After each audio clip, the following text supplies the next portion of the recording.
Namaskar. Good morning, everyone. Good morning to all those who are joining me live for the Editorial Edge, the daily news analysis that is brought to you every morning at 8 a.m. on StudyIQ IAS English channel. Once again, I welcome each one of you. My name is Bhuvan. I have been taking these classes for some time now, so we have regular students who join us. And if you're joining us for the first time, if you're looking at this class for the first time, well, I welcome you. Okay. This is the class, this is the session, a 1 hour intense session where we look at a particular point of a particular news from the prelims to the interview perspective. All of that is covered. A deep dive into a particular topic. Okay. So that you have the in-depth knowledge. You are aware of all the tangents that are present with relation to a particular topic. Okay. So this is what we do here. So once again, I welcome each one of you, whoever is joining me live. We have some important topics for you today that we will be looking at. Good morning, dance floor, Bulbul. Good morning, everyone. Welcome, welcome. So let's get to it then. Okay. So the first topic that I have for you guys is on neurotechnology. Okay. A conference is going to be held in Paris on July the 13th, next month. Okay. So July the 13th, 2023, a conference on this is going to be held in Paris. And so we need to be aware of why suddenly this conference is being held. UNESCO is holding this whole meeting. What is neurotechnology? What are they seeking to address in this particular meeting? Okay. And what are the ethical issues that come up when we discuss neurotechnology? Okay. So that is quite important for us to understand, to seize. So we'll try and take a look at that. Okay. We'll also take a look at the different techniques of neurotechnology. What is coming up? How is it evolving? In fact, if you have been following the news, you will realize that artificial intelligence, there was a meeting held on that also. Because as with the advent of new technology, with new technology coming up, all right, it will have, say, good uses and misuses. It's like a knife. In a doctor's hand, it's going to save lives, but in a murderer's hand, it'll take lives. So that's the same thing with all these emerging tech, new technology. Good morning, Rajan. Good morning. Welcome. Welcome. Okay. So this is what we are going to take a look at. We are going to take a look at both the sides. What is the current application? What could be the future application? And what could be the ethical issues involved with the future application. So that is going to be agenda number 1 for the day. We'll discuss neurotechnology. And thereafter, we'll take a look, very quick look at the G20 meeting. Obviously, I did a session on this, but then this is of extreme importance. Very, very important to understand the G20 meeting in Varanasi, which concluded just, I think, yesterday. Okay. So in terms of India's voice, India's projection as the leader of Global South, yesterday was a very important day. If you are a student of Indian international relations or foreign policy, you will realize that India's meeting in Varanasi and the outcomes that have come out of that meeting, they are going to be of immense importance come September 2023 in a few months' time when the G20 Leaders Summit is held in New Delhi. Okay, if you have been to New Delhi, if you are around from that area, you will realize that Pragati Maidan, it has been completely refurbished. New buildings have come up. A new convention center has come up. Why? Because again, all of these leaders will be converging here in New Delhi. So, in the run-up to that meeting, the G20 Leaders Summit, where all the presidents and the prime ministers will arrive in New Delhi, there needs to be some consensus building, All these top leaders are not going to fly down on their private jets, on their official jets, just to come here and enjoy Indian cuisine. No. There needs to be some tangible outcome out of that meeting. But before that, you need to have everyone on the same page. So yesterday's meeting will take a look at that outcomes, okay? Very, very important. Especially from the mains perspective, lots of further points, So if you ask someone, generally, if it's go and ask your fellow UPSC aspirant today, okay? So what is India's mandate in G20? We all have heard of, say, Indian presidency. We know the logo, we know the tagline and all of that. We know that, okay, so many meetings are being held. But then what exactly are they looking to address? No one seems to have that specific information. It's always something to do with a very vague idea. So we look at 5 things that the G20 is actually working on. Okay. Yes, dance floor, very, very crucial. In fact, India's presidentship is already being hailed as a game changer, and not just because India is heading it, because India's presidentship is inclusive. India is not just speaking about India, it is speaking about a group of nations. That's very different in India's presidentship. And why India is doing that, we'll seek to understand that. There's a lot of intricacies involved. So it's best advised that anyone who's preparing for UPSC at least be aware of the intricacies. Okay, at least be aware of the specific information when you're confronted with, say, what is G20, what is India's role in G20, what are the topics that they're talking about in G20. Okay, so we'll take a look at that. And for today, only for today, these mains questions and the MCQs, well, I am going to share them after the class on my official Telegram channel. All right. Henceforth, I've decided that some questions will be presented here, but a large majority of the questions originating out of what we have discussed will be put forth in the Telegram channel. So again, if you're someone who's interested to connect, look at those MCQs that you have just read about, heard about, then go ahead. We will see you on my Telegram channel. I'll share the link with you. I'll share the barcode with you. All right. Okay. So let's jump straight into the first topic for the day, my dear students, my dear audience. The International Conference on the Ethics of Neurotechnology. Okay. So what exactly is neurotechnology? Sir, if possible, please do it PPT and showing facts on the screen. Sure, Satya. I do write facts on the screen. I do write a lot. Okay. I will share everything, guys. Don't worry. Satya, if you are able to see this, just let me know in the chat. Okay. I hope this is visible, guys. Are you able to see the screen behind me? Can someone just let me know in the chat, please? I think it should be visible. Can just someone quickly let me know in the chat if you can see the PPT all right, if you can hear me all right, if that is coming clearly to you. Yes, I'm sure it should be. Okay. All right. So we'll just, okay, Satya. Okay. Okay.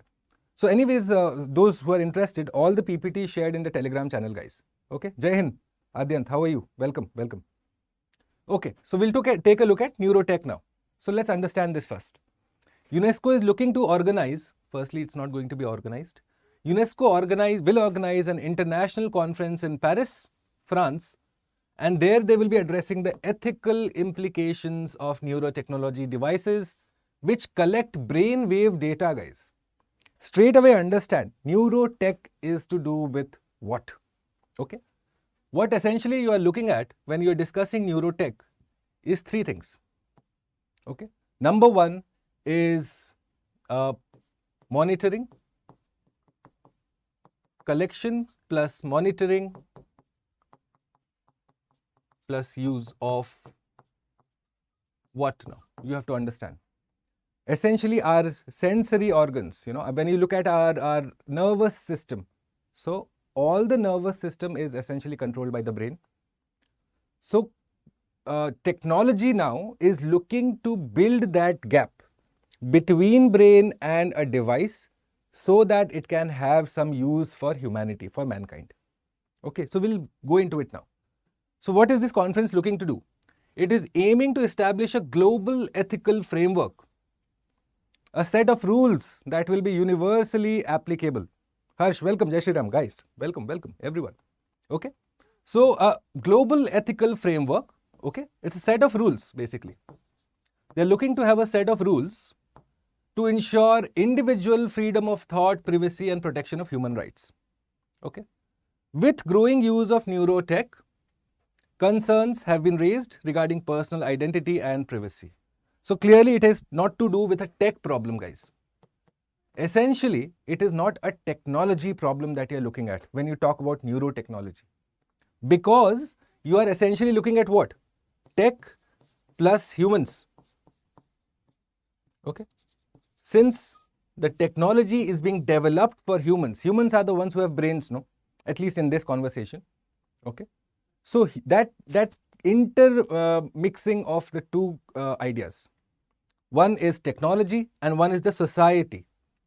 Which is why from say GS GS2, GS3, GS4, and say the essay paper. Okay. Just from the mains perspective, I'm saying these papers may include something like this, because again, it's a mixture of two particular ideas, technology and society, man, humans. Okay. So let's go forward now and have a look at what exactly is neurotechnology. The assembly of methods and instruments, two things, methods plus instruments that enable a direct connection of technical components with the nervous system. You are looking to make sure that you have tech plus brain equals to neurotech. Okay. That is the simpler understanding. Obviously, it's a very complex idea, complex thought. But for beginning, for starting off this discussion, let's understand it, that technology, when mixed with brain, when added with brain, with the technology that comes up, the application that comes up is neurotechnology. So these components are electrodes, computers, or intelligent prostheses.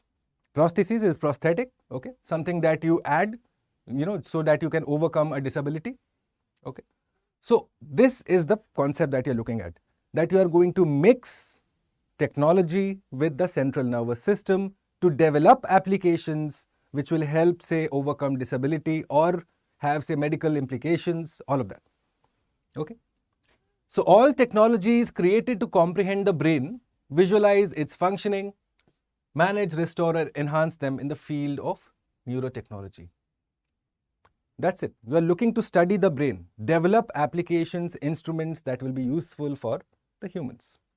Okay.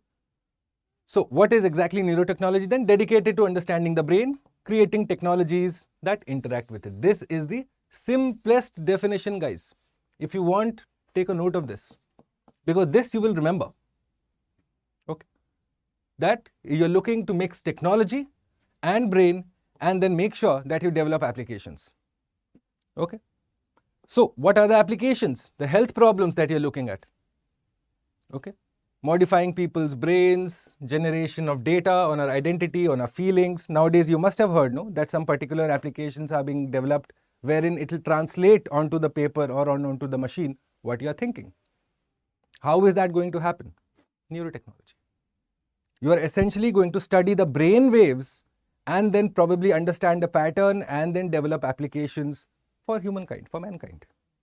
Now, this is the good part of neurotechnology, guys. See, it's talking about medical data. It's talking about medical issues. So, in fact, if you have heard of the Parkinson's disease, okay, the Parkinson's disease, okay, you often find this in, say, senior citizens, the elderly. Why does Parkinson's happen?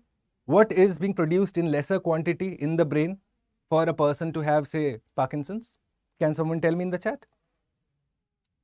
So for Parkinson's, what happens essentially is that individuals, the brain starts producing lesser dopamine. Okay. So when the dopamine is less, okay, it comes from a lack of dopamine. You can write this down because it's a very important fact that you should know. What is dopamine exactly? Dopamine is the feel-good hormone, guys. Okay, the feel-good hormone. Whenever you are happy, your body or your brain produces dopamine. Okay, whenever you are enjoying something, dopamine.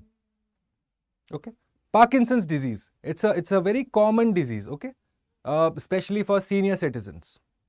In fact, if you look at the UNESCO data says that worldwide, 1 out of 8 individuals suffers from a neurological disorder of some form or the other. So depression, Parkinson's, disabilities, all of that are included in neurological disorders. So you realize that if 1 out of 8 are suffering from neurological disorders, it means you need to develop technology to at least combat it. It shouldn't become so widespread, no? Which is why neurotechnology finds immense applications. Okay, and I'm just giving a small example of Parkinson's, a very small example, that this also, something as serious as Parkinson's can also be taken care of by neurotechnology. So senior citizens who would ideally have, say, lack of movement. Their motor movement, their sensory movements become slow. They start to forget. Okay, it's a degenerative disease. If you want to write it down, I suggest you do, because again, it's a very important thing that you should be aware of. So I'm talking about Parkinson's disease caused due to lack of dopamine. Okay, just make a note of this if you want. And it's a degenerative disease. Okay, so you're looking at, say, lack of motor movement. Okay, loss of memory. Okay, tremors. What are tremors, guys? When you suddenly start shaking very vigorously, your brain is not functioning properly. So you obviously, because your brain is the control center of the body, so if something is wrong there, you will have trouble all throughout the body. So you'll suddenly start shaking very vigorously. That's tremors, unexpected tremors. Okay, you'll start forgetting. For example, if you have seen that movie, Uri movie. Yes, Vicky Kaushal's mother in that movie. Remember how she goes away from home because she's unable to recollect what is her home, who is her son, who is her daughter-in-law. It comes and goes in phases. So it's a degenerative disease. It slowly erodes your memory, slowly eats away your complete control over your body. So it's quite a serious disease. So neurotechnology can take care of that. It can take care of, say, the lack of motor movement, that suddenly you are unable to walk or you are losing control over your body. Neurotechnology can take care of that. If you are, say, forgetting, not you obviously, you guys forget because you don't study. But for Parkinson's, you will have loss of memory. You'll forget places, you'll forget to associate places, names, all of that you'll forget. So neurotechnology can help address that. Okay, very, very important, guys. And especially now, this is the good part of neurotechnology. Imagine the bad part now for a second. If you are able to control someone's brain, okay, or if you are able to study someone's brain and figure out the patterns, okay, what are the consequences? I'll tell you a small example. After the Afghanistan invasion, okay, Iraq and Afghanistan invasion by the United States, so they had all these black sites, Guantanamo Bay, where they had, say, enhanced interrogation, they used to call it. Okay, waterboarding used to happen, third-degree torture essentially to get information out of those individuals. With neurotechnology, you don't need to hit anyone at all. All you need to do is take control of their brain, take control of their thoughts, know what you want to know. Imagine the kind of possibilities now that you can straight away read someone's thoughts. Okay, that there is complete lack of privacy once control and mastery of this technology is established. You don't need to do enhanced interrogation or third-degree torture to get information out. All you need to do is master this technique and you are able to figure out what the other person is thinking, what the other person is hiding. So realize now the concepts. On one side, you're looking at addressing something as serious as Parkinson's, and on the other side, you have something as serious as right to privacy of an individual, even of a terrorist. Okay, so these are the two things you're looking at. So let's compare both of them as we go forward now.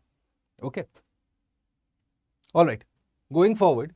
So neurotechnology uses different techniques to record brain activity and stimulate parts of the brain at will, guys. See, which means that consent, informed consent, you must have heard of. What is informed consent? What is consent? Consent is agreement, to agree, and informed consent is to make sure that you know the ramifications, the consequences. You have the available information to take an informed decision. Right? Yes, absolutely. Do you realize if you can control someone's brain at will, essentially you're looking at controlling an individual. It's like how you used to see in the cartoons, no? That person wears a topi with electrodes and all those nodes standing, and suddenly the person is all hypnotized walking. Similar to that. You are going to be able to do this at will. Okay. So now let's look at two techniques. How are you going to control the brain? Two techniques. One is non-invasive, which means that there will be no blood loss. What is non-invasive? Say if you want to have, say, a surgery. So non-invasive technique will probably use laser, and a small hole to probably do that surgery. No blood loss, no major opening of the body, nothing. That's non-invasive. Invasive, that you go ahead, open the whole body, figure out, do whatever you need to do, then sew it back again. Invasive. Loss of blood will happen there. So non-invasive techniques, those that allow action from the outside. You don't need to go inside the brain to control the brain. Okay. So what are the thoughts? Now, next one is the invasive technique, where you will be implanting electrodes through surgery, which means there will be loss of blood. Some blood will be lost because again, you're opening up the human body. Okay. You are going to hit the blood vessels. So these are the two ways in which you are going to control the brain. Non-invasive, invasive. Now the one, please look at these guys and make sure you know the full form of these. Okay, extremely important. Know the full form of these for not just UPSC, for any examination that you appear. Very, very commonly asked exam questions. What is the full form of EEG? What is the full form of ECG? What is the full form of MRI? So we'll take a look of all of that. So electroencephalogram, EEG, the oldest non-invasive technique, okay, records the electrical activity of the brain. Make sure you know what it is recording, the electrical activity of the brain, by using electrodes placed on the scalp. Essentially, you are going to put electrodes on your scalp and study the brain activity. Okay, that will essentially tell you which part of the brain is at fault, if at all. Which part of the brain is not functioning properly. So how you have sonar, no, in under the sea to figure out what is under the sea. So you send waves, reflect it, and then you study the wave pattern. That is sonar. Similarly, in EEG, you are sending waves, comes back, the reflection comes back, you are able to figure out what is wrong. Right? Similar, good. Okay. So EEG, one way, which is again non-invasive, guys. Make sure you note this, that there is no blood loss, that there is no surgery involved. Okay. Then there is magnetic resonance imaging, MRI. MRI technique, which measures brain activity by detecting changes in brain blood flow. Okay. More costly process. Obviously, those of you who have been under the MRI table, if you have been there, you will know how it sounds. It will sound. Yes. Have you heard of that? If you go for the MRI, scanning imaging, you will see how that sound comes. Yeah. So essentially what is happening? They are studying the changes in the brain blood flow using particular high resolution techniques. You know, imaging is taken, an image of your brain activity is taken. What are the functional areas that are functioning well? What are the areas that are not functioning well? Where is blood flow higher? Where is blood flow lower? Because again, blood flow is directly related to the activity. It's like the fuel for the brain, no? Right? Sure, Satya. I will share it on my Telegram channel, and I'll also tell you where the Telegram channel is. Just give me 5-10 minutes. Okay? So, MRI now we know. Thereafter, we have near infrared electroscopy, okay, which is also called NIRS. Handheld sensors, again non-invasive, placed on the scalp, lower resolution than MRI. Okay. So all are non-invasive, guys. EEG, MRI, NIRS. Non-invasive. No loss of blood, no surgery involved. All you are doing is looking at the brain from above. Okay. And then you have micro needles, like microplastics, small plastics, micro needles, tiny needles, which when inserted don't cause any blood loss. Okay. However, it is an invasive technique. Okay. Make sure you take a note of this. Non-invasive, non-invasive, non-invasive, invasive. So the question will ask you, which of the following are non-invasive techniques of measuring brain activity? And then they'll give you these options, one only, two only, or one pair, two pair, three pair, all correct. Know which is non-invasive, which is invasive. Yes, Bulbul. So if you have been under the MRI table, you'll remember how it sounds, no? That very weird sound it has. I don't know how to say it to you, but you know the sound. So what is essentially happening is they are imaging your brain. They are looking at blood flow in different parts of the brain, say your cerebellum, cortex, all of that is, where is the problem? Okay. So this is done, EEG, MRI, NIRS, microneedles. And one more that you need to know is BCIs, guys. Just make sure that you note down this brain-computer interface.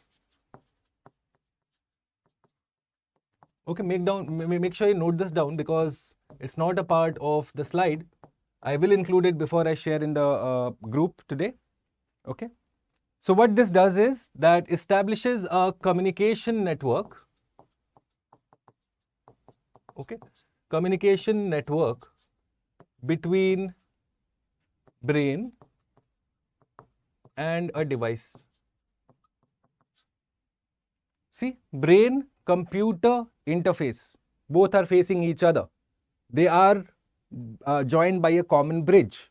Okay, so brain computer interface, a communication channel or a communication network is established between the brain and the device, and then individuals, say humans, are able to control that device. Okay, so you have control over how the device functions. Okay, so as an individual, you will be able to control that particular device, right? So for example, if I were to give you a very small example of BCIs, yeah, robotic limbs, guys. Okay, remember I told you about prostheses, that you can overcome a disability through science and tech, through some technology that has been made, you know. So robotic limbs, if you take a look at how robotic limbs function, essentially robotic limbs are useful for those individuals who have, say, some sort of spinal cord injury. Now you will know spinal cord again. It's the whole foundation on which your whole body is built. Again, it's a part of the central nervous system. So neurotechnology has to come up. So in case of individuals with spinal cord injury, they are given a brain-computer interface. Okay, and so they are able to control the prostheses, the robotic limbs, through the brain-computer interface. Again, development of the neurotechnology. Very, very important, guys. Know of this. These are the good uses of neurotechnology. The bad uses are yet to come. Like I told you, enhanced interrogation technique, no more needed. Right to privacy is gone. So which is why UNESCO is like, let's have a set of guidelines, or else it will be complete chaos, complete anarchy. Okay. Next one you'll write down is, have you written this down? Next one, please, I am going forward. The next one that you'll write down, number 2, write down about neuroimaging.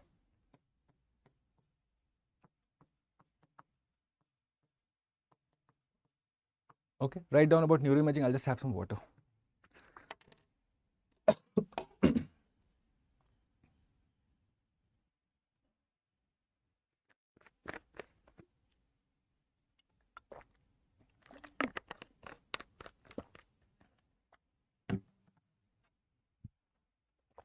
Thank you. So neuroimaging, you have MRI, you have EEG, and you have NIRS. So all three are a part of neuroimaging, the ones that we did in the previous slide. Okay. Non-invasive, non-invasive, non-invasive. Microneedles, invasive.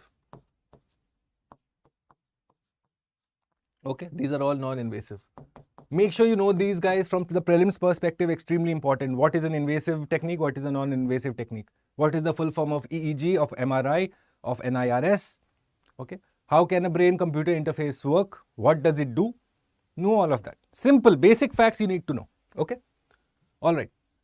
So now where can you use neurotechnology? Like I told you, if you use EEG or MRI, now that you know both, you can be taught to control the central nervous functions. Say in the BCI example, the brain-computer interface, you are able to control your robotic limbs. Okay. So that is a possibility. That is actually happening. Similarly, behavioral and molecular neuropharmacology, it produces a better understanding to have better drugs. How do you think better drugs can be developed? What's the understanding? So for example, if you are able to pinpoint that, okay, here is the problem. In the central nervous system, this is where the problem is. If you are able to localize the problem, you are going to come up with enhanced efficiency of drugs.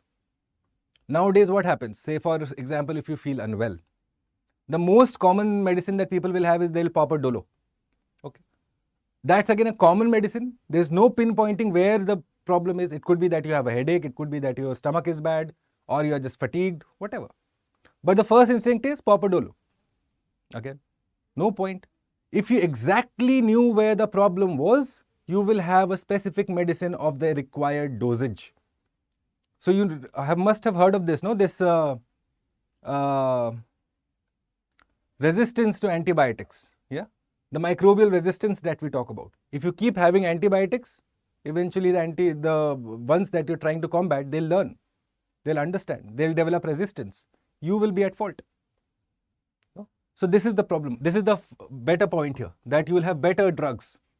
At the same time, neuroprostheses, prosthetic limbs, prosthetic arms, anything that will enable you to overcome your disability. Okay? Devices able to replace motor, sensory or cognitive abilities which are damaged as a result of injury or disease. So you are going to be able to overcome whatever problem you are facing if this technology is developed to the extent that one expects in the future. Right? Brain-computer interface, I just told you right now. Fundamental in the development of new sensors and prostheses, allowing signals to be sent and received in real time. You know this, BCI we just discussed. Okay. So know the terms. From the mains perspective, again, if you're asked, say, about the ethical concerns, which we will come to, before that, when you're introducing what neurotechnology is, what the applications of neurotechnology are, please make sure that you use terms such as EEG, MRI, neuroprostheses, NIRS. It shows that you have specific information, rather than, say, a student just winging it, hoping that, okay, I'll write something and probably get some marks. No, that's the worst strategy to have in mains. UPSC evaluators are not fools. So you have to use these words, showcase that you can understand the linkage between neurotechnology and, say, mankind. Where is that convergence happening? Okay. The combination of all of these now, look at this, neurotechnology, genetics and optogenetics allows specific genes to be switched on or off. What is optogenetics? You are using light to control a particular gene. Okay, light is being used. The energy of the light, targeted energy of the light is being used to change or modify a particular gene. Make sure you know that also. What is optogenetics? Opto, the name should just give it to you away. If you know good English, if you have studied for CSAT, you'll know opto is to do with light. Okay, it is to do with light. Okay, so now that you know where the applications are, this whole slide was regarding applications. Then we move on to the ethical issues. Now the bad part of neurotechnology. I've just given you one small bad part. Now the whole story you will see. So it can directly access, manipulate and emulate the structure of the brain. Essentially what you are creating is an artificial brain. Right now, until now, we have created artificial intelligence. Now you are looking at creating an artificial brain, and with it, it will produce information about our identities, our emotions, our fears. What makes us human, guys? Imagine that we are sensitive, we have emotions, okay? That we are able to rationalize our emotions, control our emotions. If you are able to create something as powerful as the brain, which can essentially talk about our identities, emotions and fears, yeah, this is a major issue. What makes us human? That essentially will be compromised, okay? And now with the advent of technology, there needs to be an ethical dimension. You need to know where to stop. You can't have a situation where you have created all this tech and that eventually comes to bite us back. That's not very prudent, no? Okay. Combined with AI, look at this now. This combination is going to be deadly, by the way. Combined with AI, its resulting potential can quickly become a threat of human identity, dignity, freedom of thought, autonomy, privacy, well-being.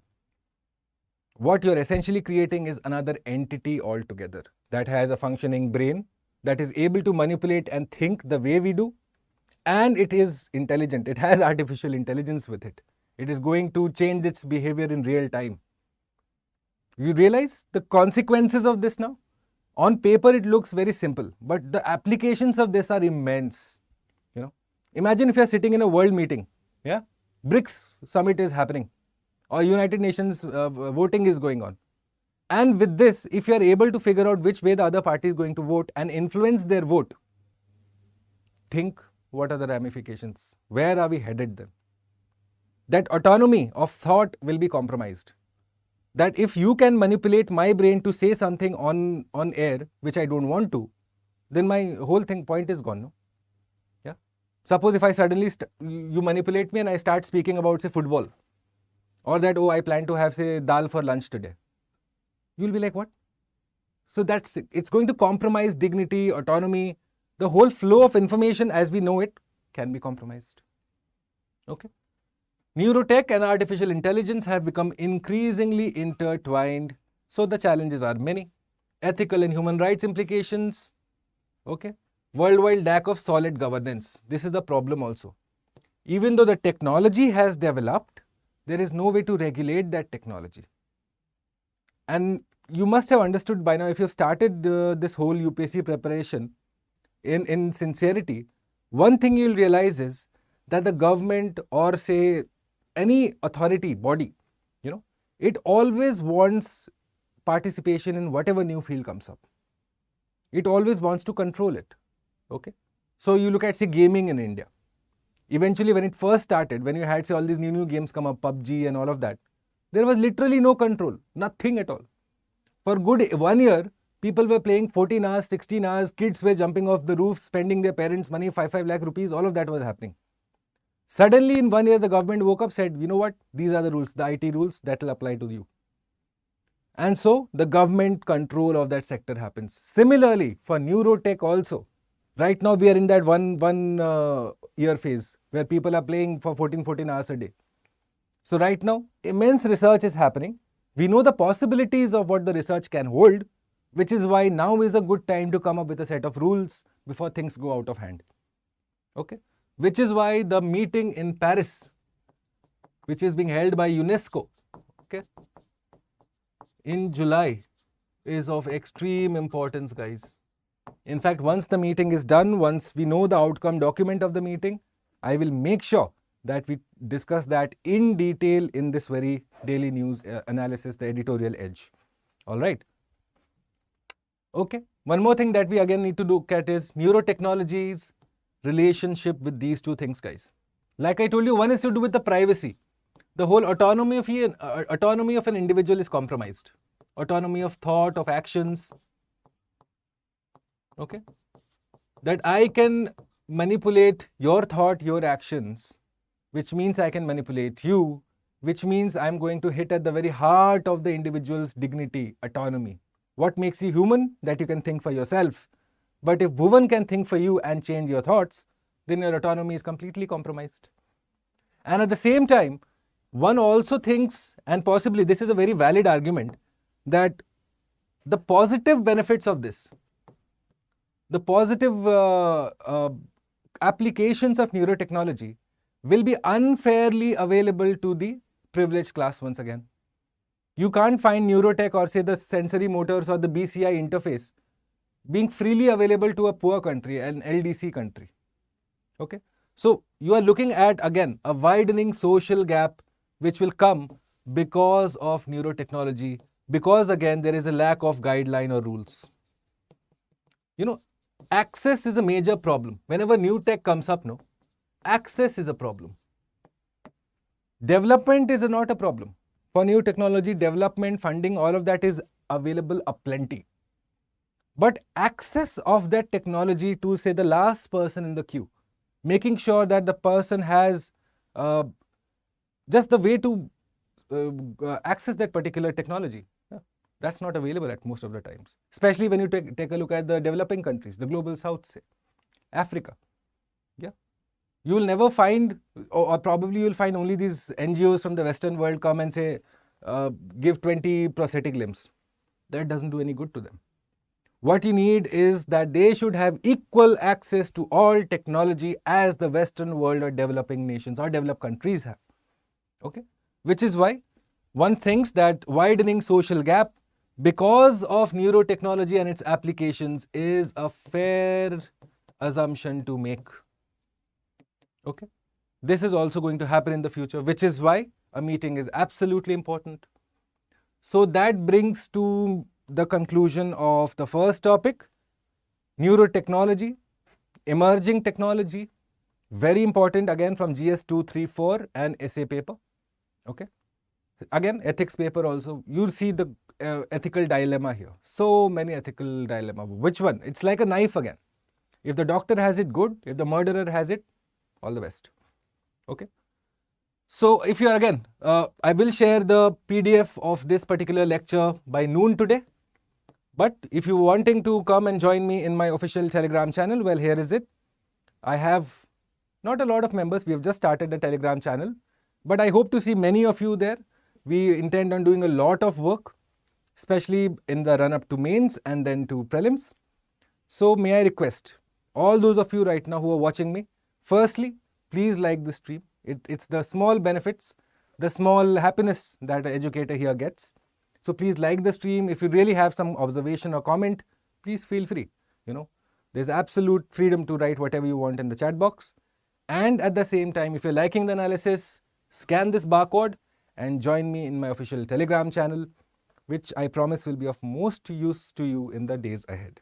Okay, right now we are just consolidating the channel, but I share all the PDFs of the lectures, the first information about the topics that are going to come. Whenever sessions are lined up, all of that is there. Okay, so I hope to see many of you students there. Please, you are all welcome. Okay, so we have around 10 minutes. Quickly, I'll just run you through this G20 outcomes again that I had discussed in detail last evening at 9 p.m. But however, if you missed it, well, here is a short recap. Okay, so the G20 Varanasi meeting, it finished. It came to a conclusion yesterday. And India's presidency of the G20 has been remarkable. If you look at the foreign minister's press conference after the meeting ended, in fact, the press statement, he is calling this particular meeting as a game changer. And rightly so, because the outcome document, okay, after the meeting got over, guys, the government of India released these three things. Okay, have a look at this and you'll understand it. These three documents were released by the government of India, who is the chair of the G20. One was an outcome document. The other was an action plan for sustainable development goals. And the next was a high-level principles on mission life, essentially. Okay, on mission life. So you understand these three documents essentially tell us what the whole meeting was about, what happened, what's going to happen in the future. So I went through this document in detail. Okay, it's a PDF of roughly 12-13 pages. I've gone through it. And so we'll just take a look very quickly at what the meeting addressed. Number one, India again coming up as the voice of the Global South. Okay, speaking about Global South, guys, when you look at, say, the other presidencies so far, what you find is that the G20 presidency or the countries that were G20 presidents, chairs, they often talked about themselves. India's presidentship is different. India speaks about the Global South, the countries that have been with it. Now that India has, say, possibly risen in stature and economic might above those countries. But then the point is that they should come together. The growth should be together. Just because we have done a little bit better does not make you lesser than me. Which is why India has come up and said, Global South was severely impacted by the COVID pandemic. The triple F, the fuel, food and fertilizer, again compromised due to the Russia-Ukraine actions. All of that disproportionately affecting the Global South. And with the SDGs now coming up, Agenda 2030 coming up in 7 years' time, there should not be a situation where the poor countries have been unable to reach their goals of SDG 2030 just because of these particular issues. Okay? Because again, it's important. SDG 2030 has all of the list of what you should be doing for progress of the mankind, of the humankind. Okay? So India's point is that okay, in 7 years' time, don't come back and tell the poor countries that, you know what, you couldn't do the SDGs, you couldn't reach the commitments of the SDGs, so you are at fault. No. Why? Because they are having to deal with a double problem.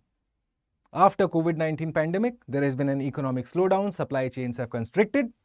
At the same time, just as the pandemic finished, now you have two world heavyweights fighting. Okay. So all of that has played its part in weakening the economy, the global economy. Okay. Lesser capital available. If you have lesser capital, how are you going to invest in the SDGs? It's not going to happen out of the blue, no. It requires money. Okay. So G20 acknowledging that the responsibility of the SDG goals is on everyone and not just the poor nations, and that the Western world also should play an enabling role in this conversation. Okay. And look at it. India is speaking for the LDCs, for the small island developing states. Which is why this slide is a perfect example. Whenever you are asked to comment, or if you have a particular question, that comment on India's credibility as the voice of the global south. Okay. So use these points. Excellent points. Outcome document, official points. What else do you need? That India speaks not just for itself, but for the developing world. That the whole idea of Vasudhaiva Kutumbakam, the whole world is a family, is directly reflected by the Indian foreign policy. Okay. Brilliant answers. That our approach is inclusive, it's fair, it's equitable. We speak about everyone and we speak for everyone. Okay. Yes, absolutely, dance floor. Very nice. Very nice.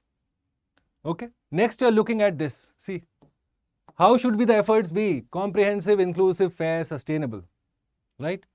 You need to address the debt risks. You need to find solutions. You can't unnecessarily push countries into debt traps in the name of, say, whatever, X, Y, Z reasons. Let's not even get into that. That access to capital should not come with preconditions. Okay. So if you look at it, this is a very fair idea. Multilateral financial institutions, guys. India is also speaking about the reform of multilateral institutions. What are the financial institutions? Say World Bank, say IMF. Okay. All of these are multilateral financial institutions. However, under the Bridgetown initiative, okay, I'll make sure you note this down. So in the Bridgetown initiative, what you essentially find is that it's asking for reforms of the IMF and the World Bank. And what exact reforms? That, well, you should have climate financing as a part of the whole conversation. That access to capital should not come with preconditions. Okay. Only then are you going to be able to enable poor countries, the LDCs, the SIDS, all of them to come up and fulfill their SDG commitments. For that, you need money. Okay. Change does not happen for free, which means you need to reform all of this. Okay. Finance is accessible, see. And India giving the example of aspirational districts. That aspirational districts in India have played the catalyst role that they were intended to. Indian government invested in the aspirational districts, made the people, the communities were empowered, more importantly. When you're talking about change, change always happens from niche se, from the bottom up. And for that, you need to empower communities. The local self-government is the most critical form of government. One might not think about how the function of an LSG is.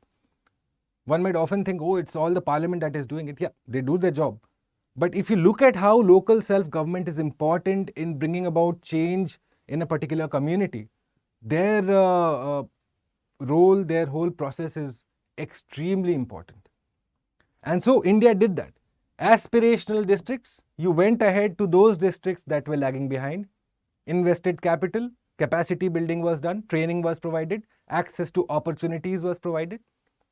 And after some time, suddenly you're noticing that these aspirational districts are now becoming the growth centers, the new growth centers. Why? Because again, you have given people access to opportunity. The women, the men, everyone is getting opportunities there. Children are getting access to education. So these aspirational districts have done well. So India is saying that, well, if we can do this on a national scale, why can't you do this on a global scale? Okay. Why can't you follow the example of what we have done with aspirational districts in making sure that the interests of the global south is also served similarly? Okay. Next, number 3. India also looked to address the data divide. A major outcome, guys, point number 3. A major outcome of this particular. I will dance floor. I will make a video on the Manipur issue. I was thinking of it myself. I shall. Okay. So look at it. Why is high quality data important? Just think of the example that we have, guys. Because of digital India, because of say cheap internet and cheap mobile phones, the kind of opportunities that we have, that someone sitting in say a far-flung area with no access to say UPSC coaching can have the best of coaching and the best of educators teach you day in and day out. No longer do you need to come to say Rajendra Nagar, Mukherjee Nagar or all of these nagars in New Delhi. Yes, you can sit in the comfort of your home under the supervision of your parents with discipline and still prepare for UPSC, right? So what is it? Meaningful policy making. You can research, do a survey, what policy is required for what area, rather than have this one size fits all policy, right? Once you have done the research, then you give money. And once you have given the money, you give the services. That's how a policy is formed, you know. First, you research about what the policy is, what is its intended delivery. Thereafter, you figure out how much budget. After you figured out the budget, okay, the mechanism of the service delivery now. Are we going to have, say, banking correspondence, or will it be online, or will the person need to come? Whatever medium mode you might decide on. Okay. So once you enter service also, you'll realize that policy making is an extremely complex project. Because essentially you're looking to change the lives of people. And to change the lives of people, you need to have good information. You can't go in with your eyes closed hoping that, okay, this policy might work, may not work. So this is a part of policy making, guys. This is how policy is made, in fact. Any policy, it has this threefold process. Okay. First you survey, then you allocate budget, and then finally you understand how are we going to serve the public. Which method, which mode. Okay. Democratization of technology, making data accessible, all of that. India is willing to share its experience with partner countries. Our Digital India campaign, you know, that today India is the market leader in UPI transactions. So most of these Western countries don't have this kind of digital penetration that India has. That you can pay through the Bheem app right from your auto fare to your aircraft, to your dhaba, to your tailor who sits. Everyone uses UPI now. Cash, at least in the urban centers, is not often frequently used. Compare that to say the so-called rich Western nations. Where do you stand? Nowhere. Okay. So India's examples, we're making sure that cashless economy is becoming a reality. Okay. And because of this, what happens is that you have more people with access to the banking network, more access to capital, more opportunities, more translation into growth of the economy. It's all linked. Once you have more people included in a project, the more, the merrier. Okay. This is what it's talking about. That this data divide, that internet is only for the select few people. No. Internet is for everyone. Okay. Access to internet is a basic human right that even United Nations says now. Okay. That access to internet is a human right. You cannot cut off internet or ask someone to not use internet because it's a part of our lives now. And so it's important for the global south, for all of them to be online, to have access to good internet, to information, to knowledge. Take it? Right. Okay. Next, number 4, we'll take a look at Mission Life, which was introduced by the Prime Minister of India, Honorable Prime Minister Modi. Okay, in 2021 at COP26, he spoke about Mission Life. And what does Mission Life say? Well, it's essentially to do with changing an individual's behavior. That your approach should be climate friendly. Okay. All of the other things aside, the government side aside, the business side aside, the policy side aside, all of that is fine. But you need an individual to change. The behavior should change. That you don't use plastic bottles, but say use glass bottles. Okay. Major issues. But then at a small level, micro level, makes a lot of difference. Okay. So life envisions replacing the use and dispose with a circular economy. That recycling becomes a part of everything. That there is no like use and throw policy, no? That okay, I had one time use and I threw it off. No. That can't be done. Then it's not sustainable. Okay? Simple acts in your daily life that you have to change. right? And what is the strategy? Pro-planet people, the P3 approach of mission life. P3 approach of mission life, pro-planet people, that your decisions, your capability is directly linked to the health and survival of our ecosystem, of our ecology, of our environment, right? Mission life is done. And finally, the final component of this outcome document, India speaking about gender equality. In fact, India also very strongly saying that women are setting the agenda for development and are agents of growth, and that India is not limited just to women's empowerment. No, what we are doing is women-led development. Examples? Well, most of the policies you see, the targeted beneficiary first is the female head of the family. Go ahead, tell me which policies have this, where the beneficiary is the female head of the family. Why is it being done? Why is it being done? Why is it? They could have easily said, okay, any head of the family is a beneficiary. Why is it that Government of India specifically mandates that the female head of the family, uske naam pe card banega? Why is that? Because that's how you bring in change in the society. That's how you break patriarchy. That's how you bring power equations to the same level in the house. Because whoever controls the finances in the house has a disproportionate amount of power. But if the particular card, if the particular privilege is being extended to the women member of the family, the women head of the family, she becomes the position of the power. Right? Right? So very, very important. Very, very important that more and more women are empowered. Not just women empowerment, but give them the leadership position. Give them the opportunity to showcase their leadership. Okay? So women-led development. Good idea for this would be to showcase all those policies wherein women beneficiaries are the targeted beneficiary first. Okay. Other examples that, okay, we have fighter pilots and this pilots and that pilots, that is all fine. Good. But from the exam perspective, if you are to write an essay on this, suppose if this becomes your essay topic. Yes. So think of the tangents that you can write in this. But begin from Bharat Sarkar policy. And then say go on to the other tangents. Okay? All right. So I've told you about the outcome document. So that is it, guys. We come to the end of this class. I hope to see many of you on my Telegram channel. Seriously, I'd love to have all of you there. Again, if you're watching this, if you enjoyed the topics today, please leave me a like. Okay? And if CSAT is the one that bothers you, well, we are starting a new course beginning on the 30th of this month.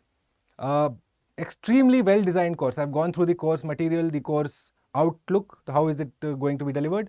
And so that is going to be happening. Make sure you join me for this. Classes beginning on the 30th and classes will be daily. If you use the code BA Live, well, you get 10,000 rupees off. So it's all win-win for you. All right. Okay. I'll see you guys tomorrow morning.